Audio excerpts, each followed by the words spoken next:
मेरे प्यारे विद्यार्थियों, आप लोगों को ढेरों प्यार एवं शुभ आशीर्वाद। उम्मीद कर रहे हैं जहाँ भी हैं स्वस्थ हैं और खूब मन लगा के पढ़ रहे हैं। आपके पढ़ाई में हमारी तरफ से जहाँ तक संभव होगा हम वहाँ तक मदद करेंगे, लेकिन आप लोग का भी फ़र्ज बनता है कि आप लोग भी सर की इच्छा को पूरा कीजिए।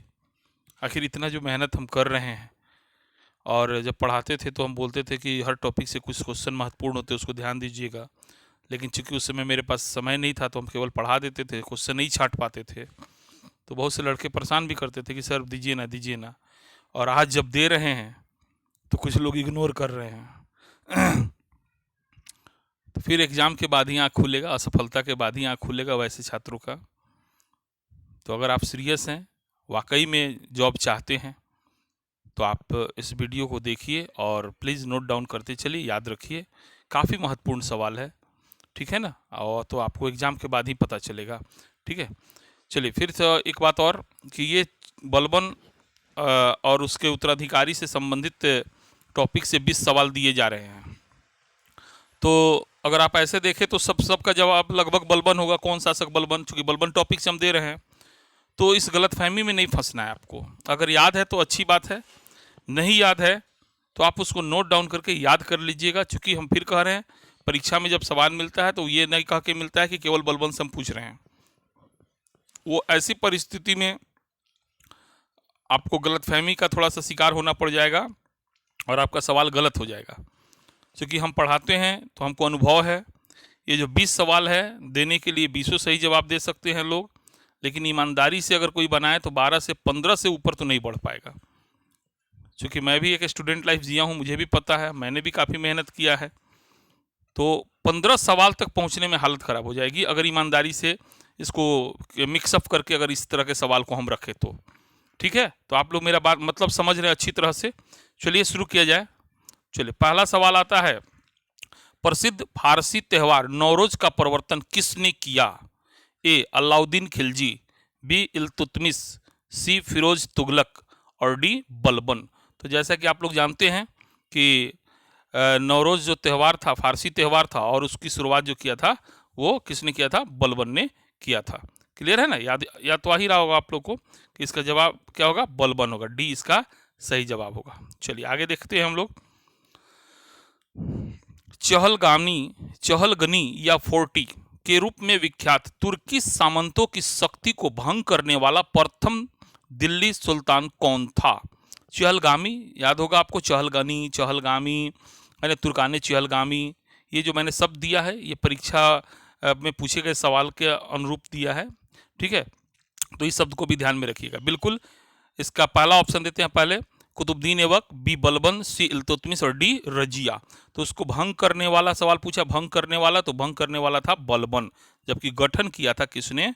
इल्तुतमिश ने चहलगामी का गठन किया था। क्लियर है ना? चलिए 3 नंबर क्वेश्चन पे आते हैं हम लोग। दिल्ली के किस सुल्तान के विषय में कहा गया है कि उसने रक्त और लौह की नीति अपनाई थी?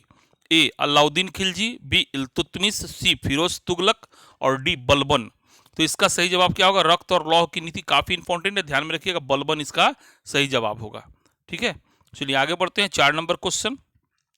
अपनी शक्ति को सीमित करने के बाद बलबन ने भव्य उपाधि धारण की। ए तूतीय हिंद, बी कैसरे हिंद, सी जिल्ले इल्लाही और डी दीने इल्लाही। तो इसका सही जवाब क्या होगा बताइए? 4 का सी होगा, जिल्ले इल्लाही। इसका मतलब होता है ईश्वर का प्रतिबिंब है, नियामत एक खुदाई भी बोलते हैं उसको, ठीक है। तो इसको ध्यान में रखिएगा, ईश्वर का प्रतिबिंब, इसको क्या बोलिएगा? ईश्वर का प्रतिबिंब, ठीक है। नियामत एक खुदाई, जिल्ले इल्लाही, इस तरह का अगर क्वेश्चन आता है तो उसका सही जवाब होता है बलबन। चलिए 5 नंबर क्वेश्चन देखते हैं। निम्नलिखित में से कौन सा कथन बलबन के संबंध में सही नहीं है? ए उसने नियामत खुदाई के सिद्धांत का प्रतिपादन किया, बी उसने इक्तदारी व्यवस्था का प्रारंभ किया, सी उसने तुर्काने चहलगामी के प्रभाव को समाप्त किया और डी उसने बंगाल के विद्रोह का दमन किया। तो बिल्कुल इसमें सही जवाब क्या होगा कि पूछ रहा है कौन सा कथन बलबन के संबंध में सही नहीं है? तो इक्तदारी व्यवस्था का प्रारंभ बलबन ने नहीं किया था, है ना, बल्कि इल्तुतमिश ने किया था। तो इक्तदारी व्यवस्था का प्रारंभ किया, इसलिए इसका सही जवाब क्या हो जाएगा, बी हो जाएगा। बाकी नियामत खुदाई जैसा भी चर्चा की है, तुर्काने चलगामी के प्रभाव को समाप्त किया, बंगाल में तुगरिल खां के विद्रोह का अंत किया, ये सब सही है, लेकिन इसका बी जो है सही नहीं है। ठीक है, इसलिए इसका सही जवाब होगा बी। चलिए 6 नंबर क्वेश्चन पे आते हैं। निम्नलिखित सुल्तानों में से किसने गढ़ मुक्तेश्वर की मस्जिद की दीवारों पर अपने शिलालेख में स्वयं को खलीफा का सहायक कहा है?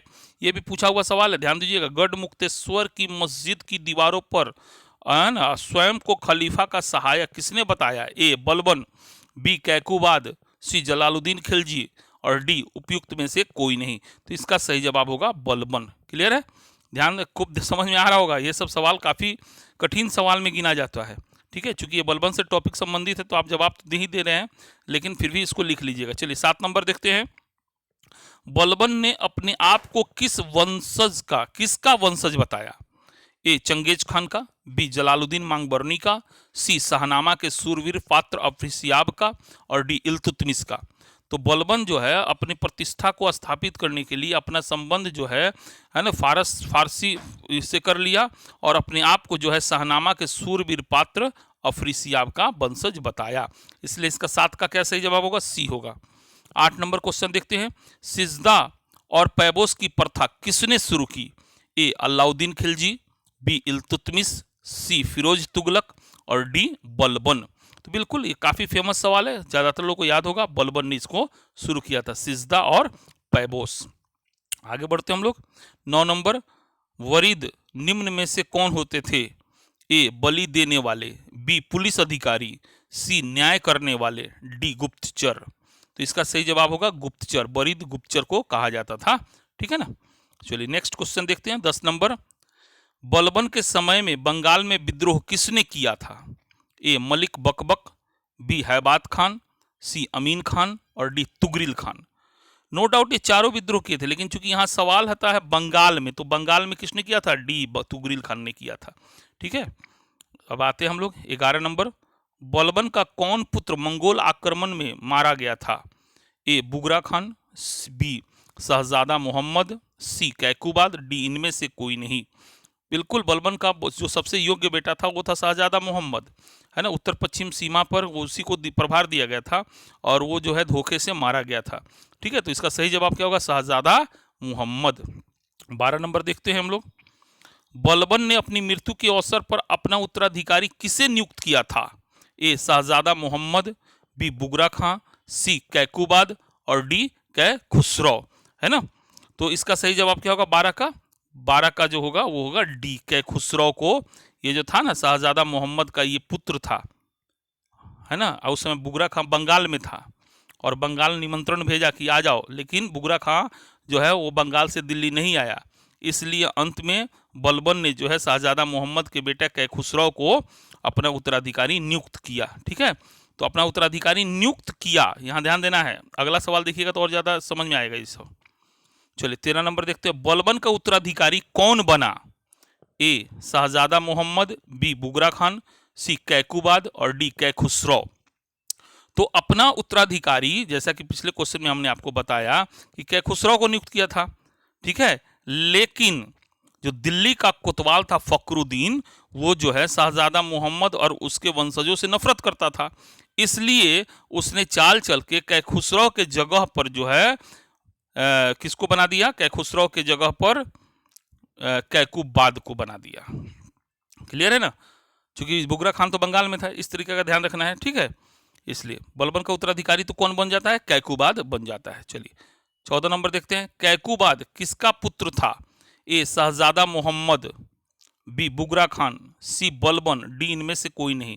तो कैकुबाद जो था वो बुगरा खान का बेटा था। चलिए 14 के बाद 15 नंबर पे, बलबनी वंश का अंतिम शासक कौन था? बलबनी वंश का अंतिम शासक, ए क्यूमर्स, बी बुगरा खान, सी कैकुबाद, डी कै खुसरो। तो इसमें सही जवाब क्या होगा? क्यूमर्स। बलबनी वंश का अंतिम शासक पूछे तो क्यूमर्स। ये कैकुबाद का बेटा था। जब कैकुबाद को लकवा मार दिया ना, तो क्यूमर्स को गद्दी पर बैठा दिया गया और जलालुद्दीन फिरोज नामक व्यक्ति ने, इसका बच्चा था इसलिए इसको प्रभार अपने संरक्षक में इसको अपना शासक बनाया और धीरे धीरे क्या क्या कैकुबाद को मरवा दिया और बाद में क्यूमर्स को भी हत्या करके एक नए राजवंश खिलजी राजवंश की स्थापना की। इन सब को आज हमने विस्तृत रूप से आपको इस टॉपिक में जो है वीडियो में बताया हुआ है। ठीक है, जिनको अगर समझ के पढ़ना है वो उनके लिए हमने पहले ही बता दिया था, www.avrgsclasses.com पे आइए, वहाँ पे आपको पूरा विस्तार से पढ़ाया जाता है। ठीक है, चलिए आते हैं हम लोग अगला सवाल 16 नंबर पे। बलबनी वंश का अंत किसने किया? ए गयासुद्दीन तुगलक, बी फिरोज शाह तुगलक, सी जलालुद्दीन खिलजी और डी अलाउद्दीन खिलजी। तो जैसा कि अभी हम आपको बता रहे थे, जलालुद्दीन खिलजी ने जो है बलबनी वंश का यहाँ सवाल देखना है, बलबनी वंश है ना, तो बलबनी वंश का अंत किसने किया था? जलालुद्दीन खिलजी ने किया था। चलिए 17 नंबर सवाल देखते हैं। दिल्ली सल्तनत में दीवाने अर्ज विभाग की स्थापना किसने की? काफी महत्वपूर्ण क्वेश्चन है, मोस्ट वीवीआई। ए अलाउद्दीन खिलजी, बी इल्तुतमिश, सी फिरोज तुगलक और डी बलबन। तो इसका सही जवाब क्या होगा? बलबन। दीवाने अर्ज का संस्थापक कौन था? बलबन था। ठीक है, चलिए 18 नंबर क्वेश्चन देखते हैं।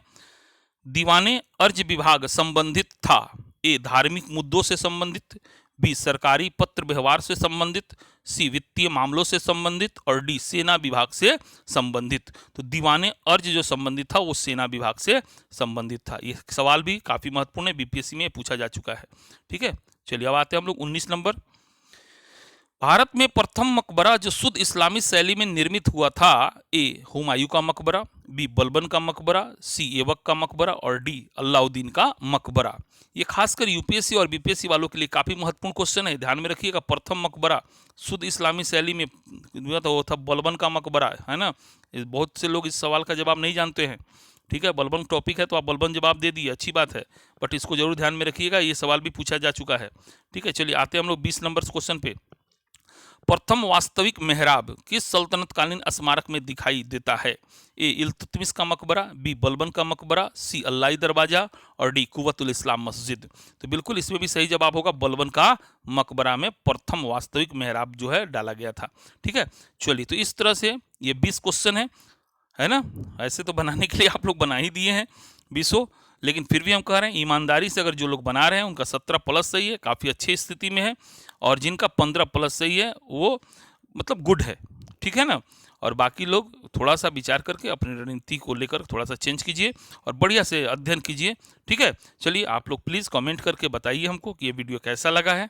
ठीक है, और प्लीज़ लाइक वाइक भी अगर अच्छा लगा हो तो ज़रूर कीजिए, नहीं लगा तो कोई बात नहीं, डिसलाइक कर दीजिए।